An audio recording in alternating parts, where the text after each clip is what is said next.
High viewers. இந்த சாப்பிட்றதே நம்மளோட வாழ்க்கையின் ஒரு முக்கியமான விஷயம்.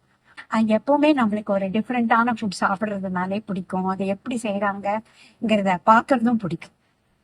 இம்முறை சுதா சங்கரன் அவர் பெரிய ஓவியர். ஆனாலும் அவருக்கு ஒரு இந்த குக்கிங்ல ரொம்ப ஒரு ஆர்வம் உண்டு.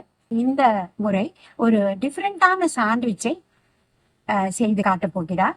அவர் ஒரு குக்கரி கான்டெஸ்ட்ல இந்த சாண்ட்விச்சை செய்து முதல் பரிசு வாங்கியிருக்கிறார். வாருங்கள், அவர் எவ்வாறு செய்கிறார் என்பதை நாம் பார்ப்போம்.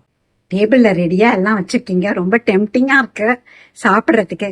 நீங்க என்ன பண்ண போறீங்க? நான் இப்ப பண்ண போறது ஒரு சாண்ட்விச் தான். அதுலயே கொஞ்சம் ஒரு எக்ஸ்ட்ரா ஐடியாஸ் எல்லாம் யூஸ் பண்ணி பண்ண போறேன். முதல்ல நான் சீட்ஸ் சேனல் நேயர்களுக்கு என்னோட வணக்கத்தை தெரிவிச்சுக்கிறேன். நான் இப்போ காட்டு போற சாண்ட்விச் உங்களுக்குலாம் பிடிக்கும், யூஸ்ஃபுல்லா இருக்குங்கிறத நிச்சயமா நம்புறேன். இந்த மாதிரிலாம் ஒரு ஸ்ப்ரெட்டை ரெடி பண்ணி வச்சுட்டோம்னாக்க நம்ம டேபிள்ல சுத்தி உட்கார்ந்து இருக்கிற ஃபேமிலி மெம்பர்ஸ்க்கு யாராருக்கு என்னென்ன வேணுமோ அந்த ஃபில்லிங் பண்ணி அவளுக்கு அந்த சாண்ட்விச் அவளுக்கு பிடிச்சபடி பண்ணி கொடுக்கறதுக்குலாம் இது ரொம்ப யூஸ்ஃபுல்லான ஐடியா. இதெல்லாம் சாண்ட்விச் பண்றதுக்காக எடுத்து வச்சிருக்கேன். இதுக்கு முக்கியமா சாண்ட்விச்க்கு பிரெட் வேணும் இல்லையா? பிரெட் இங்க இருக்கு. அண்ட் அடுத்த முக்கியமான ஐட்டம் சீஸ். இதை கியூப்ஸும் யூஸ் பண்ணிக்கலாம். இந்த சாண்ட்விச்சுக்கு ஈஸியா இருக்குங்கிறதுனால சீஸ் சிங்கிள்ஸ் வச்சிருக்கேன். Next butter. இப்போ சீஸ் வேண்டாங்கிறவா இந்த மாதிரி பனீர் யூஸ் பண்ணிக்கலாம். இதுதான் it makes a sandwich different. இந்த மாதிரி ஏதாவது கிரன்ச்சியா எடுத்து வைக்கணும். அண்ட் உங்களுக்கு ஸ்பைசியா வேணும்னா இந்த மாதிரி பச்சை மிளகா. இது கிரேட்டட் கேரட், ஸ்லைஸ் டொமேட்டோஸ், குக்கும்பர் வேணும்னாலும் யூஸ் பண்ணிக்கலாம். ஆனியன்ஸ் வேணும்னாலும், வெங்காயம் எல்லாம் வேணும்னாலும் யூஸ் பண்ணிக்கலாம். அண்ட் இந்த நட்ஸ் ரொம்ப முக்கியம். நான் எங்கிட்ட இப்போ வால்நட் இருந்தது, அதனால வால்நட் எடுத்து வச்சிருக்கேன். அதை இந்த மாதிரி ரோலரால சப்பாத்தி இடுறதுனால வெறும்னா இப்படி கொஞ்சமா அழுத்தினாலுக்கு இந்த மாதிரி க்ரஷ் ஆயிடும். இதை இப்படி யூஸ் பண்ணிக்கலாம். அடுத்தது salt and pepper. Salt and pepper ரொம்ப முக்கியம். இது எப்படி இப்ப பண்ணணுங்கிறத நான் காட்டுறேன். பார்த்துட்டு நீங்க இதையே ஃபாலோ பண்ணிட்டும் பண்ண நீங்களே உங்களோட இமேஜினேஷன் யூஸ் பண்ணி நீங்களாவே you can make your own recipe. இதுக்கு முக்கியமா வேணுங்கிறது சீஸ். இது சிங்கிளாவும் இருக்கலாம், இல்ல கியூபாவும் இருக்கலாம். சிங்கிளா எடுத்தனாலுக்கு அது கொஞ்சம் யூஸ் பண்றது நமக்கு சாண்ட்விச்ல யூஸ் பண்றதுக்கு ஈஸியா இருக்கும். அதனால நான் எப்பவுமே கொஞ்சம் சிங்கிள் தான் எடுத்துப்பேன். முதல்ல இந்த சிங்கிள் போட்டுருந்தோம். இதுலயே சால்ட் எல்லாம் இருக்கிறதுனால சால்ட் போடணுங்கிற அவசியம் இல்லை. இந்த டேஸ்ட்டுக்கு தகுந்த மாதிரி கொஞ்சோண்டு சாப் சில்லிஸ், கிரீன் சில்லிஸ், ரொம்ப அப்படியே ஃபைனா நறுக்கினா பச்சை மிளகா. இது ஆப்ஷனல் தான். உங்களுக்கு காரம் அங்கங்க கடிப்படணும்னாக்க நீங்க போட்டுக்கலாம். அதுக்கப்புறம் ரொம்ப முக்கியமான விஷயம் இதுக்கு சட்னி. இந்த சட்னி தான் இதுக்கு மெயின் இன்கிரீடியன்ட்டே. இது கொத்தமல்லி சட்னியாகவும் இருக்கலாம், டொமேட்டோ சட்னியாகவும் இருக்கலாம், வெங்காய சட்னியாகவும் இருக்கலாம். இது நான் இப்போ யூஸ் பண்றது கொத்தமல்லி சட்னி. இதெல்லாம் உங்க வீட்டில் நீங்க எப்படி சாதாரணமா சட்னி பண்ணிப்பீங்களோ அந்த மாதிரி பண்ணிக்கலாம், உங்க ஃபேமிலியோட டேஸ்ட்க்கு தகுந்த மாதிரி. இந்த சட்னிலாம் கொஞ்சம் நிறைய இருந்தாக்கா நல்லா இருக்கும். இந்த சட்னிக்கு மேல கொஞ்சம் இந்த சாலட் வெஜிடபிள்ஸ்லாம் ஸ்ப்ரெட் பண்ணிக்கலாம். குக்கும்பர் யூஸ் பண்ணிக்கலாம், இது தக்காளி யூஸ் பண்ணிக்கலாம். இல்லை உங்களுக்கு வேற ஏதாவது ஃபேவரட் சாலட் வெஜிடபிள்ஸ் இருந்தா ரா ஆனியன்ஸ் யூஸ் பண்ணிக்கலாம். இதெல்லாம் கொஞ்சம் நிறைய போடணும், ஏன்னா இது மீல்னு சொன்னேன் இல்லையா? அதனால இந்த சாலட் வெஜிடபிள்ஸ்லாம் கொஞ்சம் நிறைய போட்டாதான் நல்லா இருக்கும். அண்ட் ஒவ்வொரு பிரெட்டுக்கும் ஒவ்வொரு ஸ்லைஸ்க்கும் நீங்க வெண்ணெய் போடணுங்கிற அவசியம் இல்லை. இந்த கடைசியில இருக்கு பாருங்க, இந்த இதுக்கு மட்டும் கொஞ்சம் வெண்ணெய் தடவிக்கோங்க. அந்த சீஸ் போடணும்னு சொன்னேன் இல்லையா? Cheese single.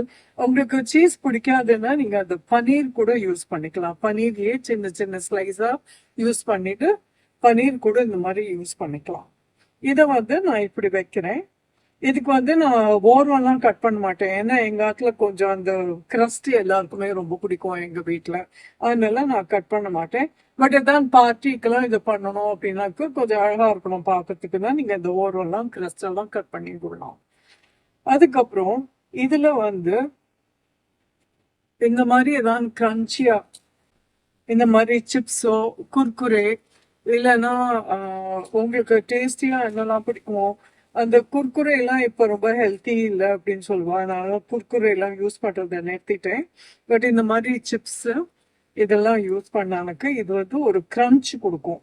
அந்த சிப்ஸ் எல்லாம் இருக்குனாலே எல்லாருக்கும் ஆஹா அப்படின்ட்டு தோணும் இல்லையா? அதனாலதான் இந்த சிப்ஸ் போடுறேன். ஆக்சுவலி இதுக்கு வந்து இந்த சாண்ட்விச்க்கு நான் ஒரு ஃபர்ஸ்ட் ப்ரைஸ் வின் பண்ணியிருக்கேன் காம்படிஷன்ல. அதனாலதான் இது உங்களோட இதையும் ஷேர் பண்றேன். இப்போ வந்து இங்க வால்நட் வச்சிருக்கேன். இந்த வால்நட் வந்து இந்த மாதிரி ரொம்பலாம் மிக்சியில போட்டு இது பண்ண வேண்டாம். வெறும்னா இப்படி இந்த இது சப்பாத்தி இதெல்லாம் உருட்டுறதால இப்படி கொஞ்சம் க்ரஷ் பண்ணினா போறோம். இது வந்து வால்நட், கடலை, பாதாம், உங்களுக்கு என்ன இது நட் பிடிக்குமோ உங்க ஃபேமிலியில எந்த நட் ரொம்ப ஃபேவரட்டோ அந்த நட்டு எல்லாருக்கும் அந்த நட்டை வந்து போட்டு இதை ஸ்ப்ரெட் பண்ணிக்கலாம். இதெல்லாமே டேஸ்ட்டுக்கு தான். இதெல்லாம் ஒன்றும் ரூல்ஸே கிடையாது. இதை போட்டு தான் ஆகணும், அது போட்டு தான் ஆகணும் அப்படின்ட்டு. இந்த கடைசி இதுங்கிறதுனால இப்படி கொஞ்சம் பட்டர் போடணும். ஏன்னா இங்க இருக்கிறது எல்லாமே ட்ரை ஐட்டம் இல்லையா? அதனால கொஞ்சம் பட்டர் போட்டாக்க நம்ம சாப்பிடும்போது கம்ஃபர்டபுளா இருக்கும். ஒரு மாதிரி கடிக்கிறதுக்கு முழுகிறதுக்கெல்லாம் சூதிங்கா இருக்கும். ஓரத்துல எல்லாம் கட்டாயமா போடுங்க பட்டர். ஏன்னா அந்த கிரஸ்ட் இருக்கிறதுனால அந்த பட்டர் இருந்தாக்க இந்த கிரஸ்டுக்கும் அந்த பட்டரோட டேஸ்ட்டுக்கும் ரொம்பவே நல்லா இருக்கும். சில பேருக்கு உப்பு கொஞ்சம் தூக்கலா இருந்தா பிடிக்கும் இல்லையா? அதனால இந்த மாதிரி கொஞ்சோண்டு உப்பு தூவிக்கலாம். அது சிப்ஸ்ல எல்லாம் உப்பு இருக்கு. இப்ப நான் யூஸ் பண்ணிருக்கிற பட்டர் வந்து அன்சால்டட் பட்டர் தான், சால்ட் இல்லை அதுல. அண்ட் இது வந்து பெப்பர் பவுடர். இதை இப்படி மூடி வச்சுட்டு கொஞ்சம் ப்ரெஸ் பண்ணிடுங்க. அப்படி நல்லா அழுத்தி ப்ரெஸ் பண்ணிடணும். ப்ரெஸ் பண்ணிட்டு நம்ம இந்த மாதிரி வாட்டரா கட் பண்ணிக்கலாம். வீட்டில் சாப்பிட்றதுனால அப்படியே ஃபுல்லாகவே சாப்பிட்டு விடலாம். இதை இந்த மாதிரி குவார்டரா கட் பண்ணிட்டாக்க கொஞ்சம் இது பிளேட்ல டிஸ்பிளே பண்றதுக்கு ஷோவா இருக்கும் சிஸ்டம். சைட்ல டெக்கரேஷனுக்கு இப்படி கொஞ்சம் சிப்ஸ் எல்லாம் போட்டுடுங்க. கொஞ்சம் இதெல்லாம் இப்படி அண்ட் ஒரு 2 ஃபுல் வால்நட் இந்த மாதிரி வச்சுட்டாக்க இந்த வால்நட்டுனாலே வால்நட்டு கடலை அப்படின்னாலே அதுக்கெல்லாம் ஒரு டேஸ்ட் ஜாஸ்தி தான். இந்த மாதிரி பண்ணி சர்வ் பண்ணலாம்.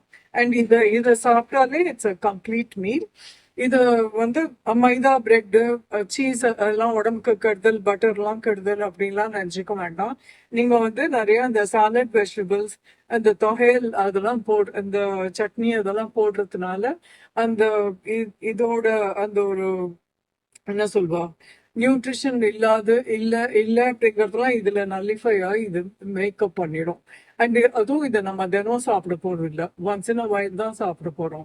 ஸோ அதனால ஒன்றும் தப்பே இல்லை இதெல்லாம் சாப்பிட்டா. நாங்க எல்லாரும் எங்க வீட்டுல இதெல்லாம் ரொம்ப ரெகுலர் ஃபுட். என்ன சமைக்கிறது என்ன பண்றதுன்னு தெரியலன்னா உடனே இதை பண்ணி சாப்பிடுவோம். இதுல வந்து நான் இப்ப சாலட் வெஜிடபிள்ஸ் தான் யூஸ் பண்ணிருக்கேன். இதுல வெறும் பாயில்டு பொட்டேட்டோஸ், பாயில் பொட்டேட்டோவை பாயில் பண்ணிட்டு அதில் சால்ட், பெப்பர், புதினா இலை இதெல்லாம் போட்டு கொஞ்சமா மேஷ் பண்ணணும். அதை எண்ணெயை ஊற்றி வதக்கக்கூடாது. எண்ணெய் ஊற்றி வதக்கினாதான் அந்த பொட்டேட்டோட நியூட்ரிட்டிவ் வேல்யூலாம் போயிடும். இதை வெறும்னா பாயில் பொட்டேட்டோஸை மேஷ் பண்ணி அதில் சால்ட், பெப்பர், புதினா இலை இந்த மாதிரி சில பேர் பூண்டு க்ரஷ் பண்ணி போடலாம். அது கூட ரொம்ப எக்ஸாட்டிக் டேஸ்டாக இருக்கும். அதெல்லாம் அவ இஷ்டம் தான். உங்களுக்கு என்ன மசாலா வேணுமோ அது எல்லாத்தையும் போட்டு ஸ்ப்ரெட் பண்ணி இந்த மாதிரி பண்ணி சாப்பிடலாம். அண்ட் இதை சாப்பிட்ட அப்புறம் எப்பவுமே ஒரு ஹாட் காஃபியோ ஒரு ஹாட் டீயோ இல்லை ஹாட்டாக குடிக்க வேண்டாங்கிற எல்லாருக்கும் ஒரு நீர்க்க கரைச்சி ஒரு மோர் இல்லைன்னா ஒரு லெமன் ஜூஸ் அந்த மாதிரி குடிச்சிட்டாக்க it makes a complete meal. நீங்க சாப்பிட்டா எப்படி ஒரு 4 hours பசிக்காத இருக்குமோ அதே மாதிரி இதை சாப்பிட்டாலும் ஒரு 4 மணி நேரம் பசிக்காது, நல்லா தூங்கவும் தூங்கலாம். என்ன நேயர்களே, சுதா சங்கரன் அவர்கள் இந்த சாண்ட்விச்சை பண்ணி காட்டினாங்க. அது ரொம்ப சுவாரஸ்யமாகவும் இருந்தது, ஒரு மாதிரி வித்தியாசமாகவும் இருந்தது. நீங்களும் இதை செய்து பார்க்கலாம்.